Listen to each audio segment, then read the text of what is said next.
for? 6 p.m. June 5th, 2018.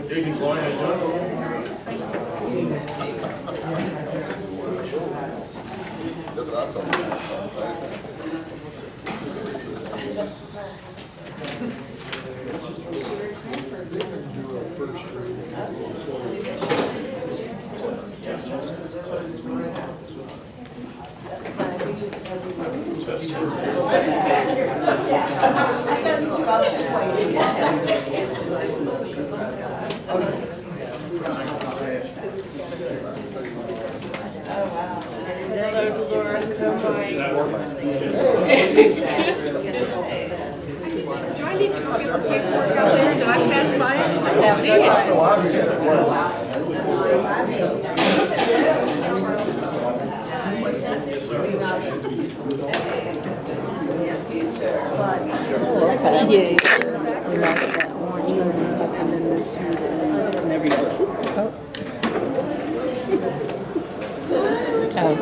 How was your trip? Yeah, you look rested.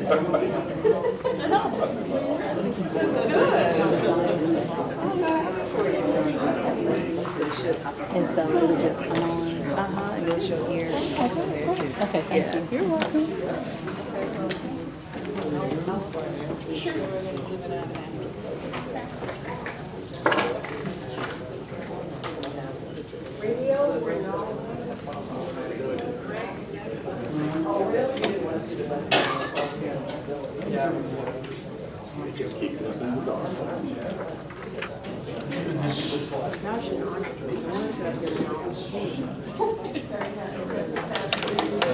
Good evening, ladies and gentlemen.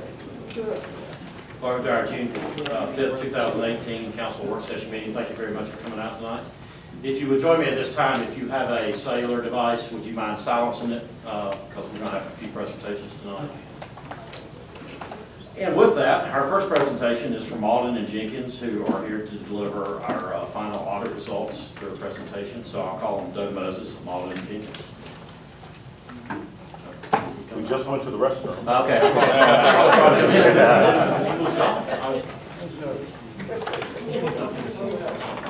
He is here. That's cool. He'll be with us momentarily.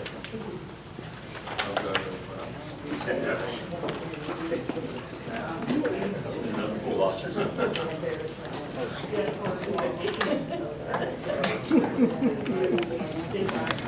Well, and we'll get your head in the film.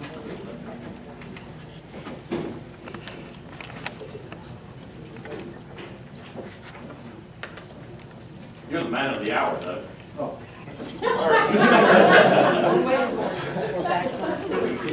Y'all ready? Yeah, we are. We are. We're good. Make sure your mic's on and everything.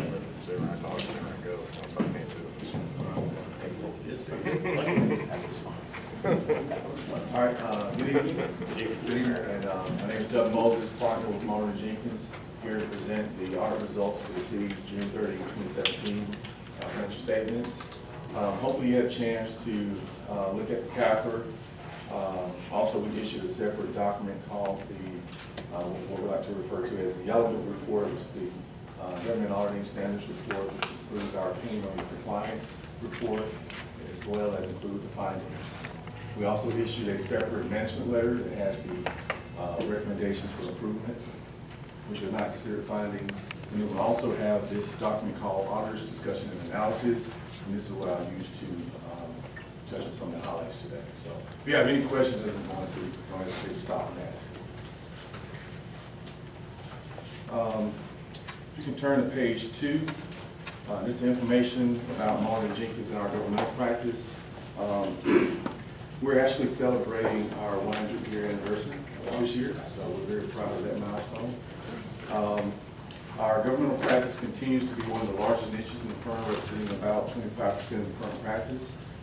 We serve really over 400 governmental clients, and that includes about 90 to 100 cities. And of those cities, we have about 7 clients. We have about 77 of those clients receive the Jeff Array Award in excellence in reporting, which includes the city of Lakewood as well. Again, I was the partner responsible for the overall audit engagement. I have 19 years of experience Joel Black was the quality assurance partner who has 24 years of experience. And Josh Carroll, who's here with me today, was the engagement manager who has 10 years of experience.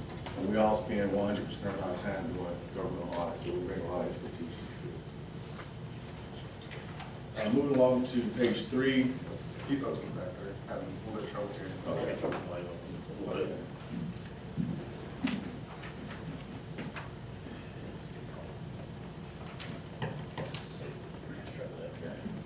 Continuing on to page 3. This kind of goes over other industries that Martin provides services to, and other services that are provided other than your traditional accounting and auditing services. Page 4, main thing here I want to point out is the responsibility of the financial statements are the mayor, council, and management. Our responsibility as your external auditor is to give an opinion on those financial statements, and we've issued an unmodified opinion, which is a clean opinion, which is what you will hope to get from the external and independent audit. All right. Flipping on to page 7. Kind of goes over some financial highlights. When you look at the city's government-wide financial statements, this is the full accrual. It looks at your general funds, special revenue funds, and your capital projects funds on a full accrual basis, including capital assets and long-term debt. And it also looks at your business type activities, which includes your proprietary funds, which are both on a full accrual basis as well. So looking at the total assets and deferred outflows of resources for the city at June 30, 2017, came in around $41.5 million. That was offset by liabilities and deferred inflows of resources of about $24.3 million. That leaves the city with equity or net position of $17.2 million, okay? Of that net position of $17.2 million, the city had about $28 million invested in capital assets, net of related debt. That's what most governments have as their largest line item within your net position. Followed by a restricted net position of about $3.7 million. That's restrictions that are imposed by third parties, like restrictions for debt services, things of that nature. That leaves a deficit of unrestricted net position of about $15.3 million, okay?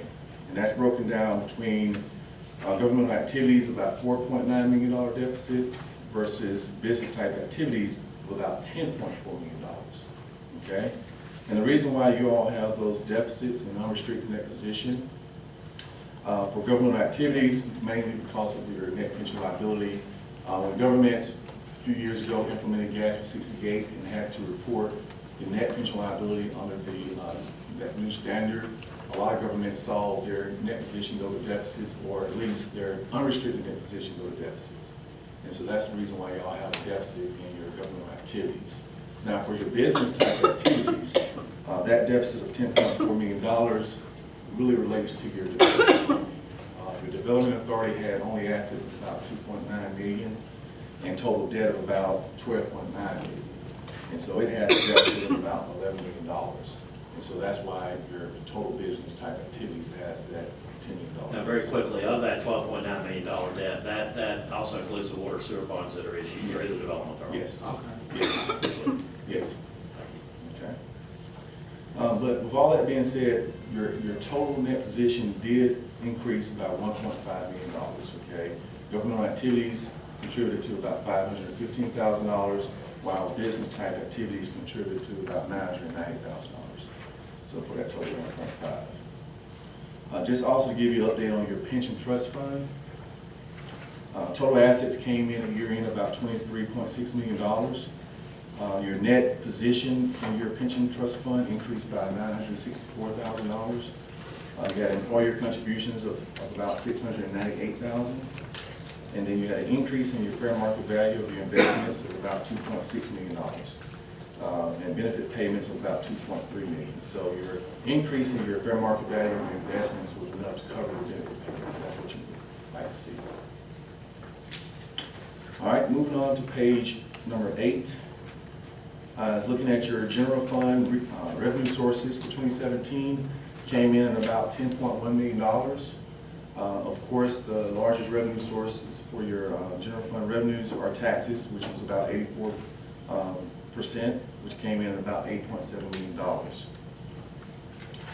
Page 9, looking at your general fund expenditures, total for the year was about $11.4 million. Like most local governments, the largest expenditure is public safety, representing about 45%, which is about $5.1 million. And then the chart below shows revenues compared to expenditures over the last 3 years. You can see there's been an upward trend there, but pretty comparable. Would you mind sending us that image with the columns? maybe? Yes. Yes. All right.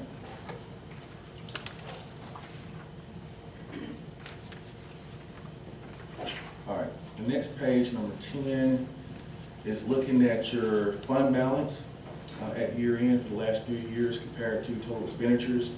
Normally, when you're looking at your expenditure line and fund balance line, the wider the gap is, the less leverage the city has going into the new year. I always like to look at fund balance as a percentage of expenditures. A good rule of thumb is to have at least 2 to 3 months of reserves, or anywhere from 16 to 25% reserves, and you all are slightly below that, right at 9.9% or 1.4 months reserve. And how that compares to last year, 2016, it was 10.3%, so we're slightly down from that percentage, but better than it was in 2015, which was 7.8%. All right, moving along to page, let's go to page 15. A couple things I want to point out here. We did propose several audit adjustments, and some of those adjustments did result in findings, and we'll talk about those findings a little later. We did have one past audit adjustment of about $97,000 that was deemed to be not material enough to make the entry in the financial statements at the time. And it pertains to the lack of amortization of the deferred outflow of resources pertaining to the pension plan. The actuary failed to amortize that amount over 5 years. And so we passed on proposing that entry, but going forward, the actuary is going to make sure that that amount is being amortized. Page 16, main thing I want to point out here is our independence of the city of Hapeville. We are independent of the city and its financial reporting processes. There are no fees paid to Marley Jenkins for any type of management advisory services which would have impacted our independence as your external auditor. Continuing on page 16 at the bottom, we'll go into the findings. There were 2 findings this year. Segregation of duties was the first one. Basically, no one person should have control over the entire phase of a transaction. Some of the segregation of duties issues we noted was pertaining to the posting and approval of journal entries, and then also as it relates to payroll, where one employee has the ability to process payroll checks, as well as the ability to make changes to personnel files and post journal entries too, related to payroll. So we want to make sure that you have, although the accounting department is small staff numbers, we want to make sure you have mitigating controls in place to reduce the risk of misappropriation of assets. Do you find that unusual, or is it common in smaller cities? It is common in most smaller cities, yes. And do smaller cities usually outsource to a temp staff agency to? Well, sometimes they will have a consultant come in periodically to help out throughout the year, mostly at year end, to kind of cover some of those areas. But just kind of also make sure you get other people involved, just have some other controls in place. Would you say that's best practice to hire a consultant versus hiring staff to delineate those duties? You have to look at the cost benefit.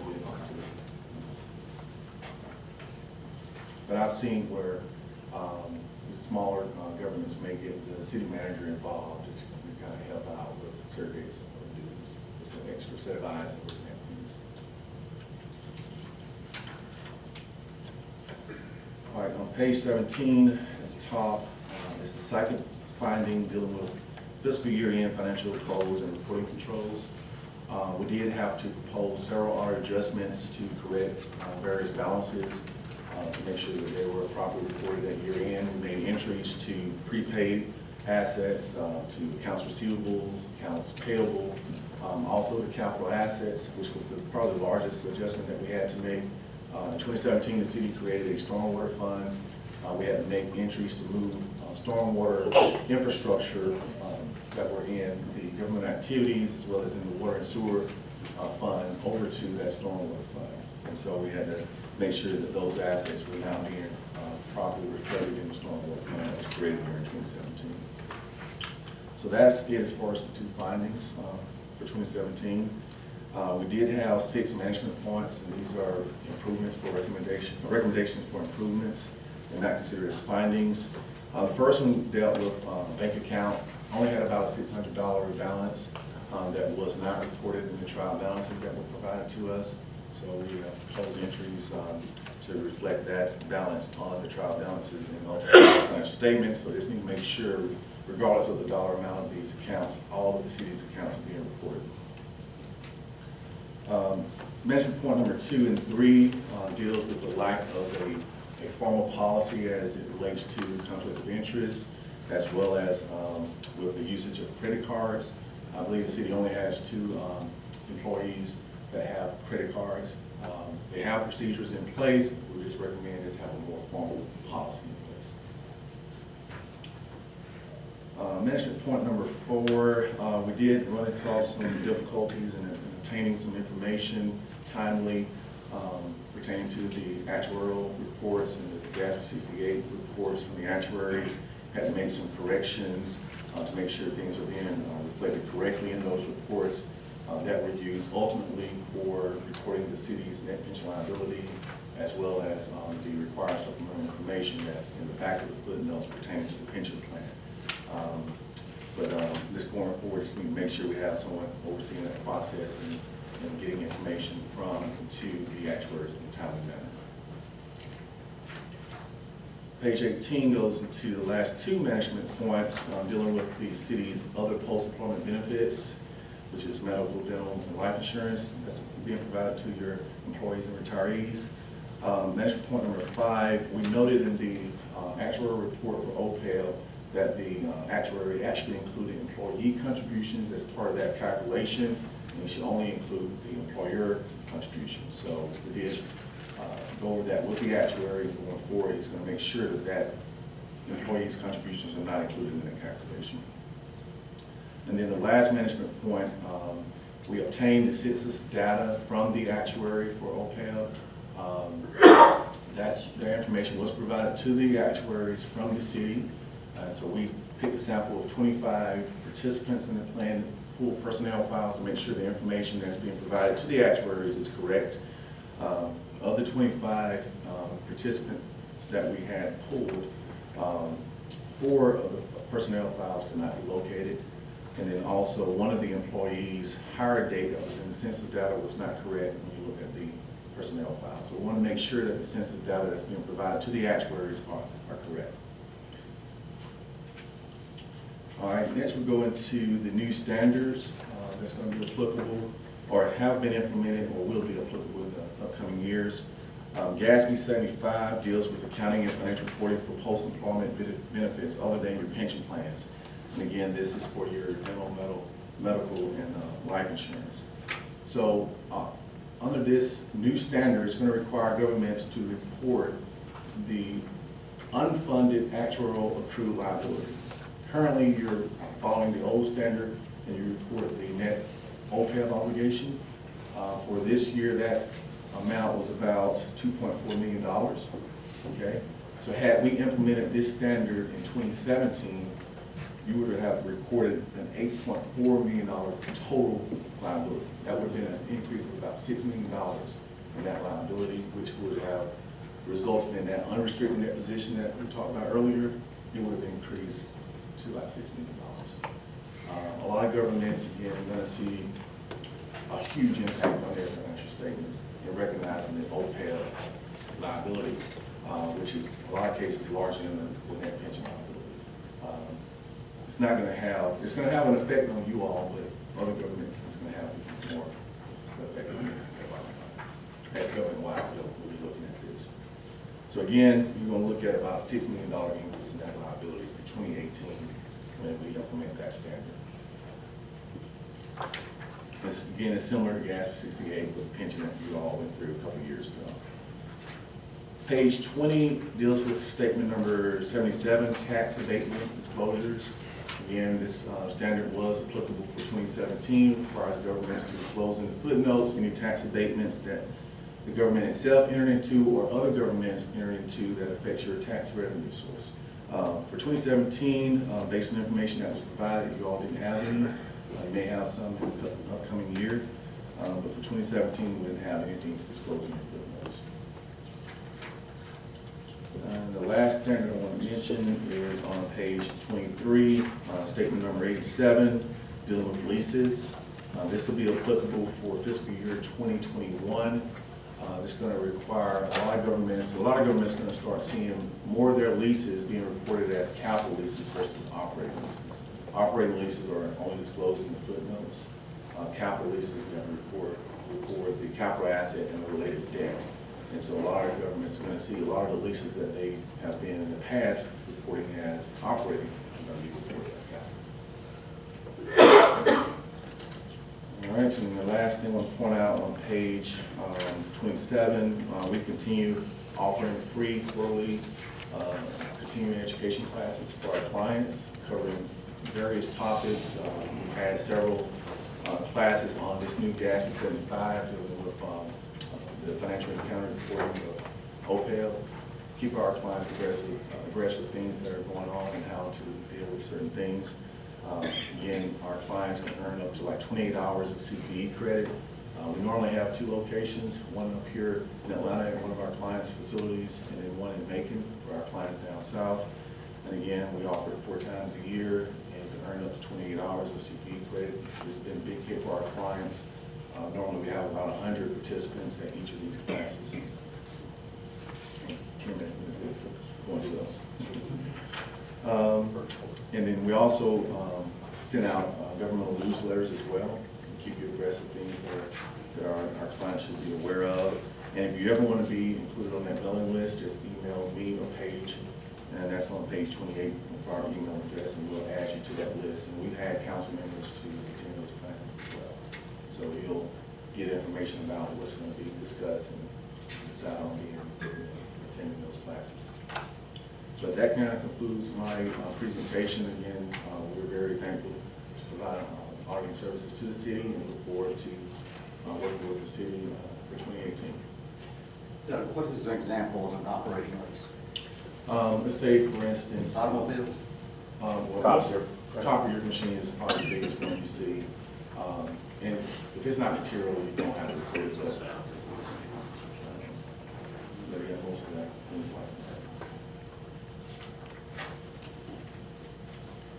Any questions, council? A comment more to staff, just, I think when we go about looking for the personnel that would fulfill the segregation of duties, like I said, if you go on page 16, it'll be nice to have that preferred qualification, not necessarily mandatory qualification, but the ability to attain the qualification of a government certified finance manager. Similar to the continuing education credits y'all are offering, it's offered through the Association of Government Auditors. And I think that somebody that would be willing to get that, if not already have it, would know how to institute GASB 68. So with that qualification, how would that enhance that functionality of that particular role or requirement? I think to maintain that qualification, you're taking tests about GASB 68 and the other GASB qualifications. So just keep that personnel sort of in tune with up-to-date sort of standards and policies. We do cover like internal controls over payroll, cash receipts, and things of that nature. So it's beyond just the GASB standards. All right. We get down to functions that you see in the accounting department. Sure. Do you think that the absence of an assistant finance director enhanced our lack of delegation of duties? So I'm sorry, say one. All right, so we moved our assistant finance director to the role of city manager. Yes. So we were absent that position. Did that make this problem worse, is what I'm asking? Could have. Okay. Could have. And you do Yeah, have- could help us. You also have like a part-time person kind of outside as well, not a full-time person. Any other questions? Now, there was nothing that you found in any of your work that indicated any kind of malfeasance with any of the city's financials? Not at all, just like with the credit cards, we went through the credit card transactions, and no issues noted in the samples that we did. Things of that nature, we just, that was fraud. And next year, if y'all get the audit again, are we gonna get that big change order again, or you think it's gonna be? No, we should be all on the same page now, as far as what's needed. How do you pick your sample? We get your entire population, and we have software that we run through and things Okay. we generate sample. All right. Yeah. And sometimes we may have hazardly picked samples as well. I guess this is more for staff. So have we put a process in place, which I'm assuming we have, about file location and ensuring correctness as far as date of employment? Yes, and actually, the ones that were not found, probably, I think they were from 14, 15 years ago. Yeah, so yeah. So do we have a policy that notates how long we should retain employee files? Ones that are active. Yes. If they're retired, then you keep them, if they retire, you keep them forever. If they didn't get to reach vesting, then we only have to keep the files for 7 years, and after that, they're destroyed. Okay. So essentially, our census data was showing an employee that wasn't an employee? It just had an incorrect hire date, Okay. and then 4 of the files were missing. All right.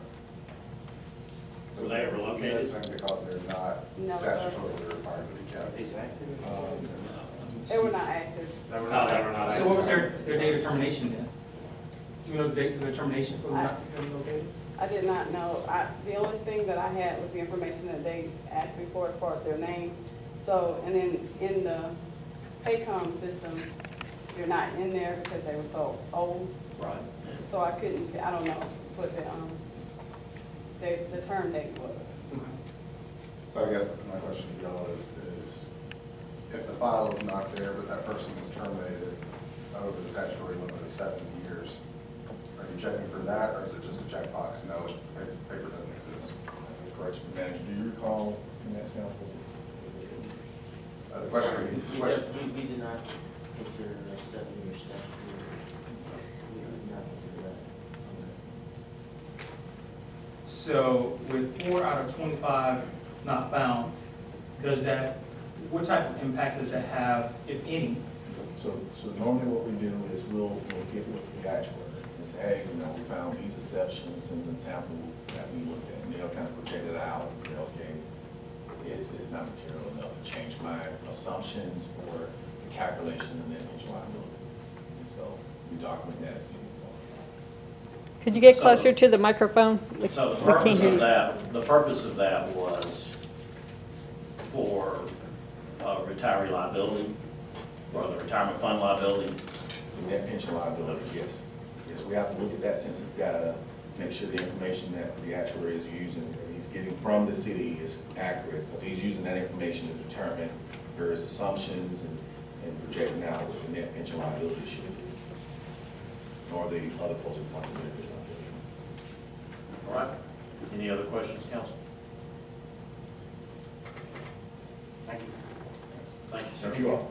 Appreciate that. Thanks, Josh. Thanks for coming. All right, next up, we will have a presentation from the Main Street Board. Mr. Greg Morgan is here tonight to make a presentation on behalf of Main Street.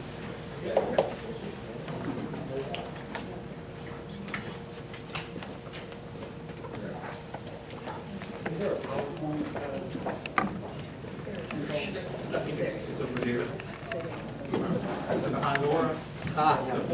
quicker. Excuse me. I need to do a quick introduction while Greg is setting up. That's it. How about you back? In 2007, when I joined the Main Street program, there were no butterflies, there were no murals, there weren't art venues and art around Haple. We had a brand new Main Street manager at that time, Anna George had left. And the focus of Main Street was on 4 points.